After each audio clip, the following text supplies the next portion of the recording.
गेल्या भागात आपण पाहिलं, स्वातंत्र्य मिळाल्यानंतर भावना मुक्त आयुष्याला सोकावली होती. पण सासरी आल्यानंतर तिला आपल्या जबाबदाऱ्यांची आणि कुटुंबाच्या प्रेमाची जाणीव होईल का? की सगळ्या गोष्टी आणखीनच विकोपाला जातील? पाहूया या भागात. घरटं कादंबरी भाग 3. लेखन सादरीकरण मंजिरी कारेकर. प्रकरण 21. क्षणिक आनंदाचे. एवढ्या रात्री कोण आलंय? डोळे चोळत दादाने घड्याळाकडे पाहिलं. रात्रीचे 11:30. त्यांनी आयहोलमधनं पाहिलं आणि दरवाजा उघडला. अरेच्छा, निखिल भावना. माई पण लगबगीने उठल्या. निखिल, अरे तुम्ही? माईला कोण आनंद झाला होता. काय करू काय नको असं तिला वाटत होतं. माईने निखिलला कच्च मिठीच मारली. निखिलने पण बराच वेळ माईला मिठीत धरलं. एवढा उशीर केला राजांनो? हो ग, ऑफिस सुटल्यावर निघालो ना, तो म्हणाला. एवढा वेळ भावना कोपऱ्यातच उभी होती. अगं भावना, उभी का? बस बाळा, माईने प्रेमाने सांगितलं. कशी आहेस? ठीक, तुटक उत्तर देत भावना म्हणाली. माई काहीतरी खायला दे, खूप भूक लागली आहे, निखिल म्हणाला. अरे हो, तुम्ही बिचारी उपाशीच असणार. माझ्या मिलीच्या लक्षात कसं आलं नाही? माई किचनकडे वळल्या. पातेली तपासून पाहिली. अरे बापरे, आज काहीच शिल्लक नाही. माईने पटकन पिठलं भात टाकलं. भाकऱ्यांचं पीठ काढलं. निखिलचा जळजळीत कटाक्ष पाहिल्यावर भावनाला जाणवलं आपण इतका वेळ सुंभासारखं फक्त बसून आहोत. ती हातपाय धुवून किचनमध्ये गेली. द्या, मी टाकते भाकरी, ती माईला म्हणाली. असू दे ग, तुम्ही दमून भागून आला आहात. गरम गरम मीच वाढते, माई म्हणाल्या. ह्यांनाच वाढा, मला भूक नाही आहे, मी पडते जाऊन, म्हणत भावना तिच्या रूमकडे वळली. यांचं निश्चितच काहीतरी बिनसलंय, माईंना वाटलं. नाहीतर भावना असं वागणारी मुलगी नाहीच. जेवून झाल्यावर माई म्हणाल्या, भावनाचं काय रे झालं? का, तुला काही बोलली का ती? रागाने निखिलने विचारलं. नाही रे, पण न जेवता झोपली ना, शांत शांत वाटली म्हणून म्हटलं, माई म्हणाल्या. झाला प्रसंग निखिलने माईच्या कानावर घातला. अरे अरे, पण निखिल, काहीही झालं तरी तू तिला मारायला नको होतंस. दुसऱ्यांची मुलगी सून म्हणून घरी आणली आहे ना, तिला मुलीसारखी वागवली. तिच्यावर हात उचलणं बरं नाही. उद्या श्रावणीला असं कोणी मारलं तर चालेल तुला? अरे प्रेमाने वागवावं, समजवावं. नवीन लग्न झालं तुमचं, मौज मजा करावीशी वाटणारच तिला. थोडं तिच्या कलेने देखील घे. भांडू नकोस रे बाबा. तुझा हा रागेट स्वभाव आता सोडून दे बरं. आणि जा बरं, बिचारी उपाशी असेल. दूध केळ तरी घेऊन जा तिच्यासाठी. बायकोचं मन जपायला लागतं बाबा. माईचं बोलणं ऐकून निखिलला वाटलं उगीचच आपण हात उगारला तिच्यावर. तो आत गेला तेव्हा भावना कुशीवर झोपून गेली होती, पण ती रडत होती. त्याला खूप वाईट वाटलं. भावना, सॉरी. कधी कधी मला ना खूप राग येतो अगं, खरंच सॉरी, तो तिच्या डोक्यावर हात फिरवत म्हणाला. ती काहीच बोलली नाही. हे बघ, आता तू इथे वळ, शपथ आहे माझी. बायकोचा हा वीक पॉईंट तो जाणून होता. न बोलता भावना वळली. तिचे डोळे रडून रडून सुजले होते. त्याने तिला उठून बसवलं. अश्रू पुसत तो म्हणाला, सॉरी, पुन्हा असं नाही होणार. हस पाहू आता, पुन्हा एकदा शपथ आहे माझी. ठीक आहे, झोपूया आता, तिने विचारलं. तिचा चेहरा पकडत तो म्हणाला, एक गोष्ट बाकी आहे. कोणती? घाबरत तिने विचारलं. दूध केळं खाऊन घ्यायचं आणि मग झोपायचं, माईने दिलंय. त्याने केळं सोडलं, तिच्या हातात दिलं. केळं दूध खाल्ल्यावर तिला बरं वाटलं. दुसरा दिवस ताजा तवानाच उजाडला.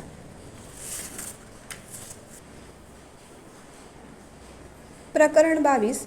Thank you very much. दुसऱ्या दिवशी भावनाने गरम गरम पोहे केले. निखिलला देखील बरं वाटलं. स्वतःच्या वागण्याचा पश्चाताप देखील झाला. बहिणी, कसं आहे ग पुढं? श्रावणीने विचारलं. खूप छान. मोठे रस्ते, टुमदार घरं. अगं तिकडे मुलीसुद्धा सर्रास स्कूटर चालवतात, भावना म्हणत होती. बहिणी, पोहे छान झालेत हां, निनाद म्हणाला. हो ना, मग भाऊजी, नवीन नोकरीची छान पार्टी आम्हाला कधी देणार? भावनाने विचारलं.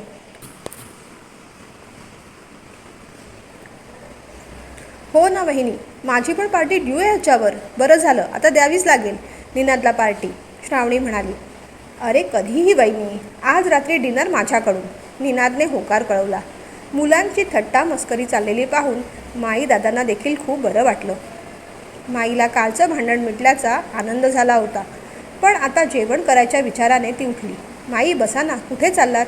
भावनाने विचारलं. अगं जेवणाचं बघते, तुम्ही बसा आरामात, माई म्हणाल्या. 2 दिवस तुम्हाला विश्रांती, मी बघते जेवणाचं, भावना म्हणाली. अगं पण तू एकटी काय काय करशील? मी येते मदतीला, माई म्हणाल्या. मुळीच नको, माझा सारथी आहे ना माझ्या मदतीला, श्रावणीकडे बोट दाखवत भावना म्हणाली. दोघींनी मिळून जेवण केलं. जेवण खरंच सुंदर झालं होतं. संध्याकाळी हॉटेलात जायचा बेत ठरला. शी बाई, काय रे निनाद, काय खातोस हे गांडुळासारखं? माई किळसपणा चेहरा करून म्हणाल्या. सगळीजणं सॉलिड हसली. माई, हे चायनीज नूडल्स आहेत, वैतागत निनाद म्हणाला. तुम्ही दोघं आलात आणि सगळं घर उजळून गेलं. तेवढ्यात दादा म्हणाले. शनिवारचा दिवस मजेत गेला. रविवारी नाश्त्याला इडली सांबार करून भावनाने सगळ्यांनाच खुश केलं. श्रावणीसाठी ड्रेस आणि निनादसाठी डिजिटल डायरी, माईंना साडी आणि दादांना ट्रान्झिस्टर म्हणून भेटी ती विकत घेऊन आली. सगळ्यांना खूप आनंद झाला. माईने पण भावनाला 2 ड्रेस आणि क्रॉकरी सेट घेऊन दिला. क्रॉकरी सेट पाहून भावनाला पण खूप आनंद झाला. परतीच्या वेळेस गाडीत बसताना निखिल तिचा हातात घेऊन म्हणाला, थँक्यू व्हेरी मच. प्रकरण 23. चुकीचा सल्ला. हे काय गं भावना, काल तुझ्या घरपर्यंत येऊन गेले आणि कळलं घराला कुलूप. अगं फोन तरी करायचास ना निदान मला. मंदा जाम वैतागली होती. सॉरी मंदा, अगं वेळच नाही मिळाला. अचानक निखिलचा फोन आला आणि सगळं शेड्यूल बदलायला लागलं. भावनाने स्पष्टीकरण दिलं. अगं पण आपलं ठरलं होतं ना मग, मंदाने विचारलं. तसं भावना गप्प झाली. मंदाने ही गोष्ट बरोबर हेरली. आता काय ते खरं सांग पाहू. After all I am your best friend, Manda म्हणाली. भावनाने झाला प्रसंग सांगितला. शी, त्याने तुझ्यावर हात उचलला आणि तू त्याच्याच घरातल्यांची सेवा करायला गेलीस. तुझ्यासारखी तूच. हातवारे करत मंदा बोलत होती. भावना, त्याने तुझं मन कधी जाणलं आहे का? तुझ्यासाठी त्याने कधी कार्यक्रम पुढे ढकलला आहे का? उलट तू त्याच्या पायाखाली राहावीस म्हणून हात उचलला त्याने. तू असंच सहन करत राहिलीस तर नोकरीत बढती तर सोड, हातची नोकरीसुद्धा सोडायला लावेल तो तुला.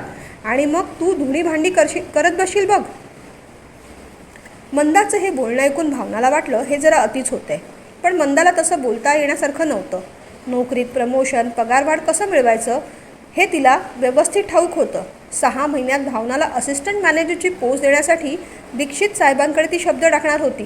तिचा शब्द म्हणजे दीक्षित साहेबांसाठी काळ्या दगडावरची रेख. संध्याकाळी काही जेवण न बनवता भावना बेडरूममध्ये आडवी झाली. बेल वाजली तेव्हा 8 वाजले होते. दरवाजा उघडून निखिलकडे सोयीस्करपणे दुर्लक्ष करून ती पुन्हा बेडवर आडवी पडली. काय गं, बरं वाटत नाही आहे? तिच्या कपाळावर हात लावत निखिलने विचारलं.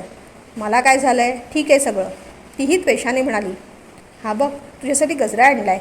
त्याने गजऱ्याची पुडी सोडली. आधी जखम करायची मग औषध आणायचं. तिच्या या उत्तरावर तो म्हणाला, अजून राग गेला नाही वाटतं. सॉरी ना, आणि जेवण दे लवकर, मला जाम भूक लागली आहे. आज मी जेवण बनवलेलं नाही, बरं वाटत नाही आहे मला. तुम्हाला हवं असेल तर जेवून या खालून. ती पुन्हा कुशीवर वळली.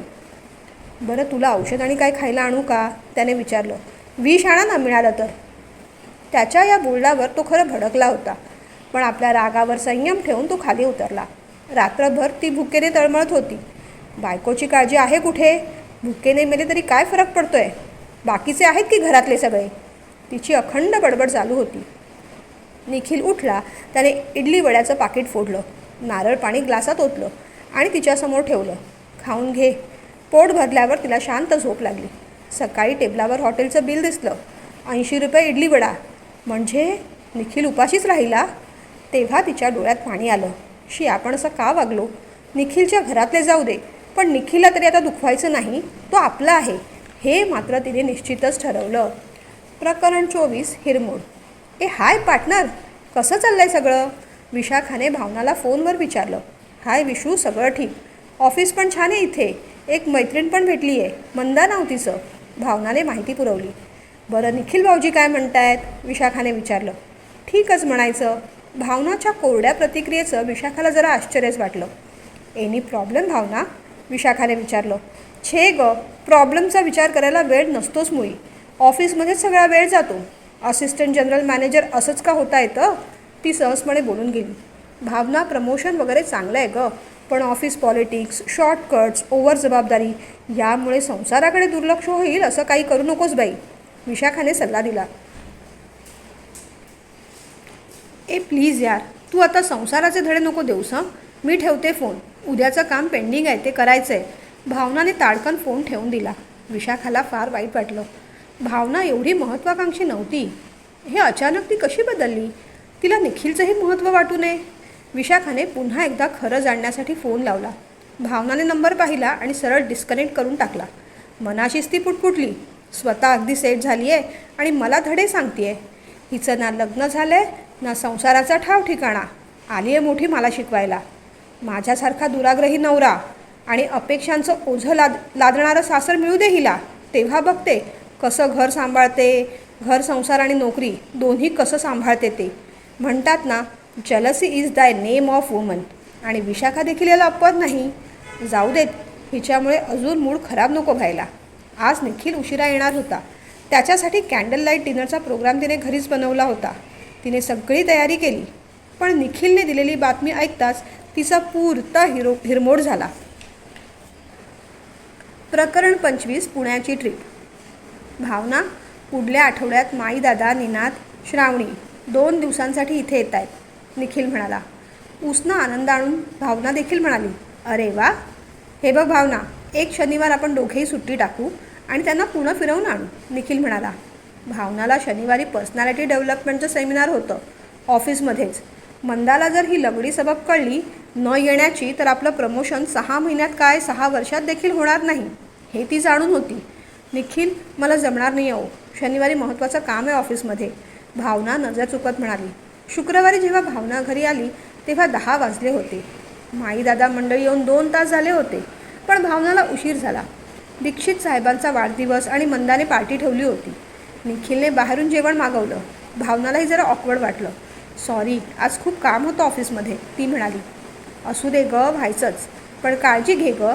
10, 10:30 वाजता बाई माणसांनी उशिरा येणं बरं नाही, रिस्क असते ना, माई समजावत म्हणाल्या.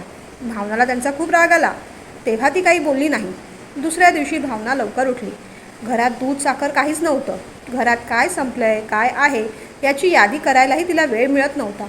निखिलने खाली जाऊन सामान आणलं तेव्हा तिने ब्रेड, बटर आणि चहा सगळ्यांना दिला. निखिलने सुट्टी घेतली होती. श्रावणीने भावनाला खूप फोर्स केला सुट्टी घ्यायला, पण ती एवढंच म्हणाली, ऑफिस म्हणजे घर नव्हे, काहीतरी कमिटमेंट्स असतात ना, मनात आलं की उठून यायचं, घरी राहायचं, असं होत नाही. तिच्या या बोलण्यावर श्रावणीला खूप वाईट वाटलं, पण ती कुणाला काही बोलली नाही. माईंनाही भावना बदलल्याचं लक्षात आलं होतं. घरात अस्तव्यस्त पसारा, किचनमध्ये धूळ, कपड्यांची दैना, या सगळ्या गोष्टी माईंना जाणवत होत्या. संध्याकाळी घरी आली तेव्हा घरी कुणीच नव्हतं. भावनाला जरा हायसं वाटलं.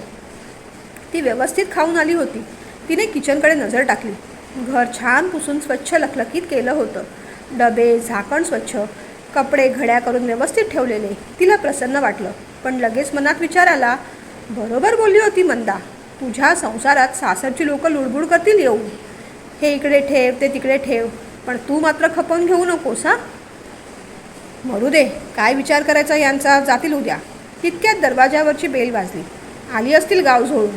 टणटणत पण खोटं हसत तिने दरवाजा उघडत विचारलं, झालं फिरून? हो बहिणी, खरंच पुणं छान आहे ग, येतो पुढच्या आठवड्यात परत, निनाद गमतीने म्हणाला. त्याच्या गमतीवर देखील भावनाच्या कपाळावर आठ्या पडल्या. भावना, जेवणवाढ, भूक लागली असेल सगळ्यांना. निखिल जरा घुशातच म्हणाला, जेवण? मला वाटलं तुम्ही जेवूनच आला असाल. तिच्या उत्तरावर मात्र निखिल जाम भडकला. प्रसंग पाहून दादाच म्हणाले, आता एवढं बाहेरचं खाणं झालं आहे ना, साधं दूध ब्रेड खाऊया आपण सगळे. काहीतरी अघटित घडणार माईंना आता नक्कीच वाटू लागलं होतं. प्रकरण 26. हाक. मॅडम, तुम्हाला एक प्रश्न विचारू का? तुम्ही मला सिलेक्ट करताना नक्की कोणता क्रायटेरिया पाहिला? निनादने विशाखिनीला विचारलं. मला ना तुमचं स्पोर्टिंग स्वभाव आणि क्रिएटिव्हिटी खूप आवडली आणि मला माझा विश्वास सार्थ वाटतो. मिस्टर देशमुख, तुमचे सिनियर, तुमचं कौतुक करत होते. तुम्ही तुमची प्रोजेक्ट्स वेळेआधी पूर्ण करून दिलीत म्हणून तुम्हाला हे अप्रिसिएशन गिफ्ट, असं म्हणत तिने एक लिफाफा त्याच्या हातावर ठेवला. Wish you all the best, keep it up, हसून ती म्हणाली.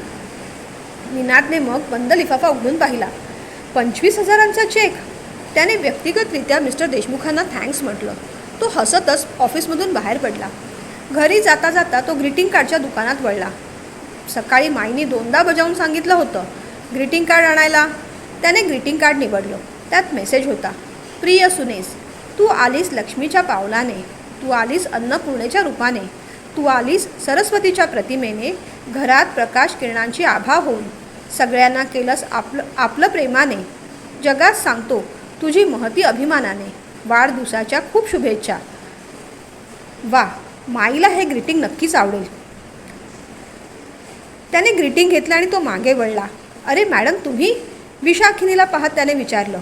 अरे तुम्ही? तिनेही आश्चर्याने विचारलं. हो, माझ्या वहिनीसाठी ग्रीटिंग घ्यायला आलो होतो. आणि तुम्ही? त्याने विचारलं. मीही माझ्या मैत्रिणीला भेटवस्तू आणि ग्रीटिंग घ्यायला आले होते, ती म्हणाली. मॅडम, इथे शेजारी एक आईस्क्रीम पार्लर आहे, जाऊया का तिथे? माझी ट्रीट म्हणून, त्याने विचारलं. अहो नको, खरंच नको, उशीर होईल, तिने म्हटलं. नाही ठीक आहे, मी समजू शकतो. बरं निघू मी? थोडं खट्टू होत तो म्हणाला. निनाद वळला तितक्यात मग तिनेच हाक मारली. अहो थांबा, येते मी. प्रकरण 27 अदलाबदल. तुम्ही अजिबात काळजी करू नका. मला माहिती आहे ना, तो एक मुलगा सतत तुमच्या मागे मागे येतोय ना. तुमच्याबरोबर आहे मी.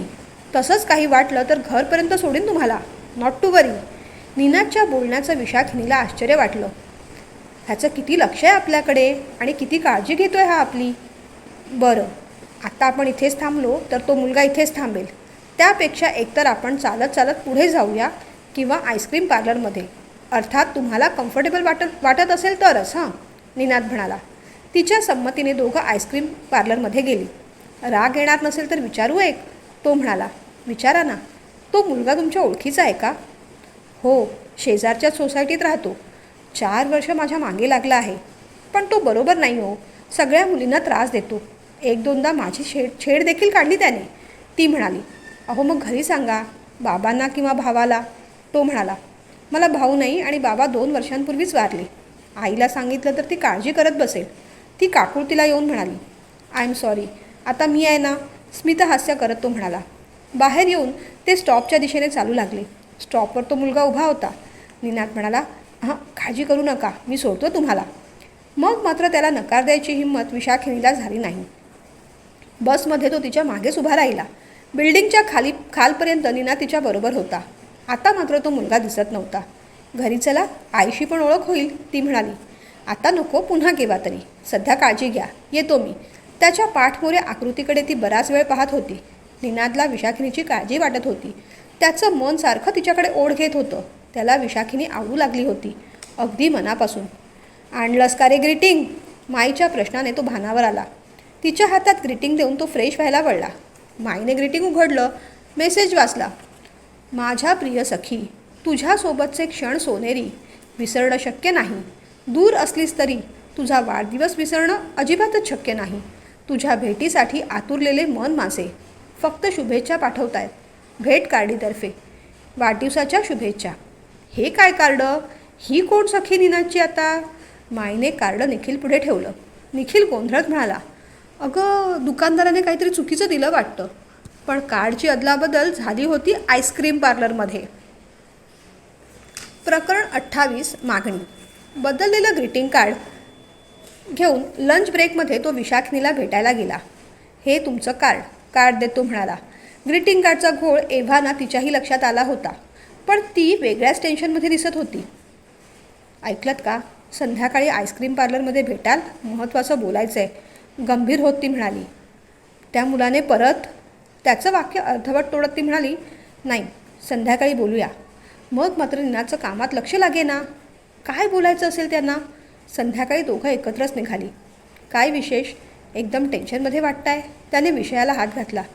निनाद, तुमच्या मनात माझ्याबद्दलच्या काय भावना आहेत हे मला प्लीज सांगा. अशा अनपेक्षित प्रश्नाने तो जाम गोंधळला. म्हणजे मैत्रीची, तो म्हणाला. फक्त मैत्रीच? तिने विचारलं. अहो तसं नाही, म्हणजे तुम्ही खूप चांगले आहात, आवडता मला, तो पटकन बोलून गेला. मग लग्न कराल माझ्याशी? या प्रश्नावर तो पुरताच हादरला. निनाद, मी तुम्हाला ओळखते, मला देखील तुम्ही आवडता, पण माझा निर्णय मला कुणावर लादायचा नाही. तुम्ही विचार करा, लग्नाचा आयुष्याचा प्रश्न आहे. ती पुन्हा गंभीर होत म्हणाली. खरं सांगू, मीही तुमच्यावर प्रेम करायला लागलो आहे. तुमच्यासारखी साधी सरळ, स्ट्रेट फॉरवर्ड, प्रेमळ, समजूतदार मुलगी माझी बायको होणं माझं नशीब समजतो मी, तो म्हणाला. तसं नको, तुम्ही शांतपणे यावर विचार करा. तुमच्या घरच्यांची मतं जाणून घ्या. मीही माझ्या आईशी बोलते, मग ठरवूया आपण, ती म्हणाली. माझे आईवडील ना तसे समजूतदार आहेत, तुम्ही नक्कीच आवडाल त्यांना, तो म्हणाला. मग ठीक आहे, आपण आता प्रेमाच्या नवीन बंधनात अडकलो आहे. आता मात्र मागे फिरूया नको कारण आता त्रास होईल दोघांना. तिच्या डोळ्यात पाणी आलं.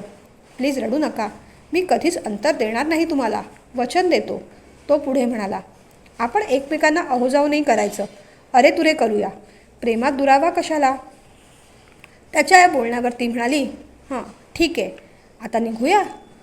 मी येतो ना पोचवायला. आता तुझी सर्वस्वी जबाबदारी माझी आहे. आईस्क्रीम विरघळलं होतं आणि हृदय देखील. प्रकरण 29. गोड धक्का. ऑफिस सुटल्यावर दोघं आईस्क्रीम पार्लरमध्ये भेटत. ऑफिसच्या एक दोघांना संशय देखील आला होता, पण ती दोघं तशी निश्चिंत होती. मिळालं का ग्रीटिंग तुझ्या मैत्रिणीला? निनादने विचारलं. मिळालं असेल, पण तिने काही कळवलं नाही, विशाखिनी म्हणाली. नाव काय गं तुझ्या मैत्रिणीचं? निनादने विचारलं. भावना दातार. योगायोगाने तुमचंच आडनाव आहे, हसत ती म्हणाली. काय? आणि तिच्या मिस्टरांचं नाव? त्याने आश्चर्याने विचारलं. निखिल दातार, ती म्हणाली. अरे अगं, म्हणजे निखिल माझा सख्खा भाऊ आणि भावना वहिनी, तो म्हणाला. काय? ती उडालीच. तिला आत्तापर्यंत निनादच्या घरची जुजबी माहिती होती, पण आता तिला एक एक गोष्टी ऐकून धक्का बसत होता, अगदी आश्चर्याचा, आनंदाचा. अरेच्छा, तरी मला वाटतच होतं तुला कुठेतरी पाहिलं याआधी. अर्थात साखरपुड्यातच असणार आणि लग्नात, आश्चर्याने तो म्हणाला. पण तू इतक्यात वहिनीला काही बोलू नकोस हं, नाहीतर ती निखिलला बोलेल, निनाद म्हणाला. छे रे, तिला कुठे बोलायला? हल्ली ती खूपच व्यस्त असते कामात. तिच्या बोलण्यावरून निनादला वाटलं म्हणजे विशाखिनीलाही ही गोष्ट जाणवली आहे तर. तो काही बोलला नाही. विशाखिनी, तुझं एक दोनदा नाव वहिनीच्या तोंडून ऐकलेलं, पण विशाखा असं म्हणत होती ती. हो, ती मला विशाखा किंवा विशूच म्हणते, ती म्हणाली.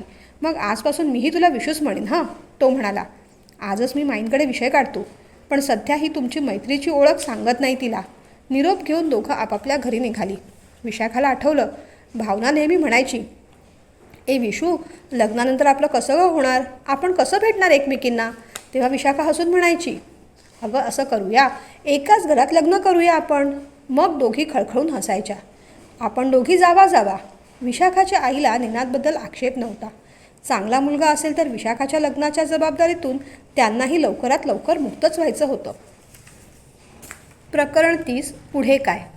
भावना, तुझ्या या वागण्याचा मला कंटाळा आला आहे. रोजच उशिरा येणं, जेवण बाहेरून मागवणं, माझ्या घरातल्यांशी तुटक वागणं, रोजची शॉपिंग, निखिल भडकून बोलत होता. अहो, तुम्हाला वाटत नाही का मी चांगल्या पोस्टवर जावं असं? तिने विचारलं. वाटतं, पण कुठच्या कॉस्टवर हे सगळं? मला साधं घर, साधा संसार हवा आहे. स्टेटस, पैसा याच्या मागे नाहीच आहे मी, तो म्हणाला. पण मला या गोष्टी महत्त्वाच्या वाटतात, ती ठामपणे म्हणाली. संसारापेक्षा महत्त्वाच्या वाटतात? तुला तुझी नोकरी सोडावी लागू नये म्हणून दादांनी मला 2 वर्षांची पुण्याला ट्रान्सफर घ्यायला सांगितली. माईने तिची तब्येत ठीक नसताना मला इथे राहायला गळ घातली. निनाद लहान असून त्याने घरची जबाबदारी उचलली. माहेरी असून श्रावणीवर कामाची अवास्तव जबाबदारी पडली. आणि तुला आता इथे राहून आणखीन 3 वर्षांचा MBA क्लास करायचा आहे. हे बघ, 1.5 वर्ष कसं तरी काढलं इथे. आणखीन 6 महिन्यांनी आपण मुंबईला परत जायचं, समजलं? त्याने निक्षून सांगितलं. निखिल तावातावाने निघून गेला. तिने निखिलच्या घरी फोन लावला. हॅलो, भावना बोलते आहे, भावना म्हणाली. हां बोल गं भावना, काय म्हणतेस बाळा? बऱ्याच दिवसांनी फोन केलास, माई प्रेमाने म्हणाल्या. हो माई, महत्त्वाचं बोलायचं होतं, अडखळत ती म्हणाली. काय गं, काय झालं? बोल ना, चिंतातूर होत माईंनी विचारलं. माई, मला पुढे शिकायचं आहे, MBA करायचं आहे, भावना म्हणाली. अगं मग चांगलीच गोष्ट आहे, कर की. मी सांगते निखिलला, देईल तो पैसे, माई म्हणाल्या. तसं नाही माई, मला तो क्लास आत्ताच लावायचा आहे, 3 वर्षांसाठी, ठामपणे भावना म्हणाली. अगं पण तुम्ही इथे या, इथे राहून कर की, चिंतातूर होत माईंनी म्हटलं. खरं सांगू माई, इथल्या ऑफिसच्या ब्रांचमध्ये पुढच्या पोस्ट रिकामी आहेत आणि तसंही कुटुंबात राहून शिक्षण काय, नोकरीसुद्धा करणं जमत नाही मुलींना. प्लीज मला समजून घ्या ना, ती म्हणाली. मग मी काय करू? माईने मग निर्विकारपणे विचारलं. निखिलला समजवा, माझ्यासाठी, आमच्या संसारासाठी. तिच्या बोलण्यात वृक्षपणा होता. मग मात्र माई शांत झाल्या. आणखीन 3 वर्ष निखिलला काय समजवायचं? तो ऐकला तर त्याची आणि आपली घुसमट, आणि नाही ऐकला तर भावनाची, तिच्या स्वप्नांची घुसमट. मग उत्पन्न होणारे राग, द्वेष, तिरस्कार, भांडण, तंटे. माई मटकन खालीच बसल्या. आपली निवड चुकली की आपण अतिलिबरल झालो? तेव्हाच भावनाला नोकरी सोडायला सांगितली असती तर ही वेळ आलीच नसती कदाचित. आपण तिच्या मनाचा विचार केला. मुलापेक्षाही जास्त सुनेच्या मनाचा विचार केला. पण त्याचं फळ काय? माणुसकी, प्रेम, नातं सगळ्याला काही अर्थ नसतो. जगात फक्त स्वार्थ चालतो. आपल्याला वाटलं होतं भावना सून नाही मुलगी म्हणून आपल्या घरात येईल. रामासारख्या माझ्या निखिलला त्याची धैर्यशील जानकी मिळेल. निनादला मार्गदर्शन करणारी वहिनी मिळेल. श्रावणीला एक मैत्रीण मिळेल. तिची वहिनी तिची ताई होईल. श्रावणी लग्न होऊन जाईल तेव्हा सून आपली लेक होऊन काळजी घेईल. पण हे सगळं झूट. नोकरी करणाऱ्या मुलींची हीच नाटकं असतात. कुठेतरी म्हात्रे काकूंचं बोलणं त्यांना आठवलं. अहो, कोणी परत येत नाही. ब्याज आणि जबाबदारी हवी असते कुणाला. माईनी डोळे मिटले. निश्चित पडल्या. आता कोण सांभाळणार हे घर? या घरची माणसं कोण आहे का दुवा? ही सगळी मनं एकत्र गुंफायला. आपण आहोत तोपर्यंत ठीक. पुढे काय? कथेत आता थोडं वळण येतंय. कोण असेल हा दुवा? विशाखा की आणखीन कोण? पण विशाखाच्या आणि नीनाच्या लग्नाला माईदादा परवानगी देतील का? पाहूया पुढच्या भागात.